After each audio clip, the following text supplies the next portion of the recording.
আমার এক বন্ধু বোন নিয়ে বিদেশ যাবো বুঝছে, এখন হালা হলো নেশাট্টি। अच्छा এখন গেছে মেডিকেল করবে, আর বিদেশ গেলে তো মেডিকেল ছাড়া মনে করেন ঢুকার দিব না অন্য দেশে।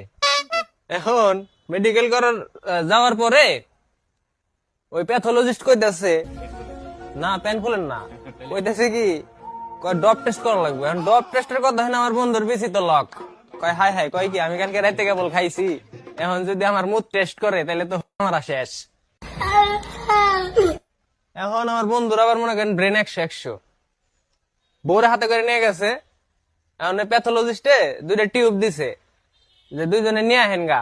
হালাই গেছে বাথরুমে, যাওয়ার পরে আর বউ তো মনে করেন মুই টিউবটা ভরছে। এখন ও ওর বউরে কতক্ষণ পরে কইতাছে কয় শোনা আমি তো সকালবেলা পানি খাই নাই, আমার তো মুত আসতেছে না, তুমি আমার টিউবটা ভরে দাও। দুইজন একই দিকে, ঠিক আছে কোনো সমস্যা নাই। এখন ওর বউ আবার মনে করেন সরল মনে এটা দিয়ে দিছে, দিয়ে দেওয়ার পরে প্যাথোলজিস্টের কাছে নিয়ে জমা দিছে।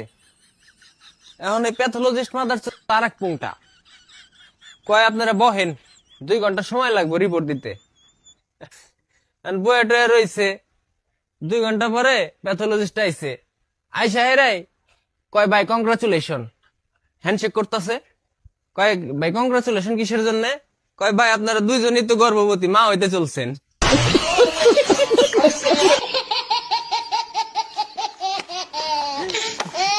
এখন আমার বন্ধু তো ঠিক পেয়ে গেছে গা যে কাম তো আসলে ঘটে গেছে গা। কয় কি হয়েছে ভাই আপনি একটু খুইলা কোন তো? কয় খুইলা কি কোমরে মাদার, তুই তোর বোর মুদ দিস কিসের জন্য? হ্যাঁ তুই নিজে মধ্যে নিয়ে আবার নাই।